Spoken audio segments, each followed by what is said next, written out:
Today I want to share with you a psalm in its entirety because it's only 8 verses, and that's Psalm 121. As I've told you before, many of the psalms have a little superscription or a title which says something about it. It may refer to the tune, it may refer to the occasion that led to the writing of the psalm, it may include a name of David or Asaph or the person who wrote it. Psalm 121 is in a section of Psalms where you'll see the superscription that says A Song of Ascents. Ascents. Jerusalem is a city on a hill. If you want to go up into the city, you've got to walk uphill.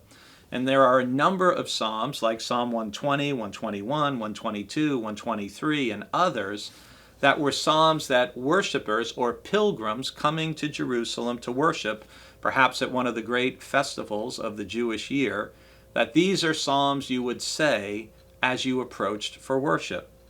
So think of that with Psalm 121. You are perhaps in the valley looking up at Jerusalem on the hill.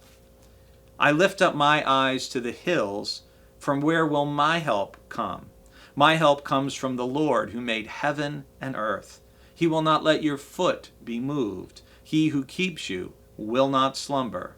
He who keeps Israel will neither slumber nor sleep. The Lord is your keeper. The Lord is your shade at your right hand. The sun shall not strike you by day, nor the moon by night. The Lord will keep you from all evil. He will keep your life. The Lord will keep your going out and your coming in from this time on and forevermore. There are some people who think that Psalm 121 was inspired by a worshiper looking up at what were known as the high places. You know, in so many cultures and so many approaches to spirituality or religion, high places, hills and mountains, were seen as holy places, perhaps because they were closer to the gods, if you will.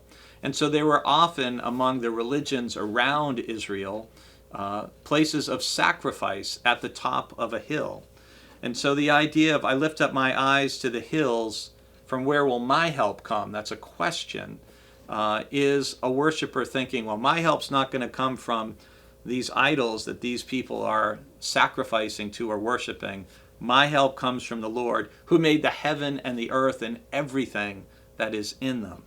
And the idea that God will always be there for me is the way the worshiper looks at it.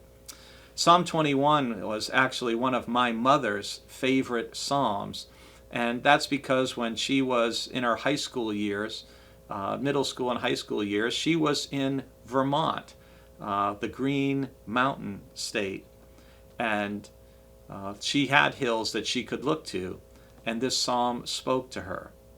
So I pray as you go about your day today that as you look at the sun and the moon, the heavens and the earth, that you'll be reminded where your help comes from, not from any created thing, but from the Creator who stands behind it all.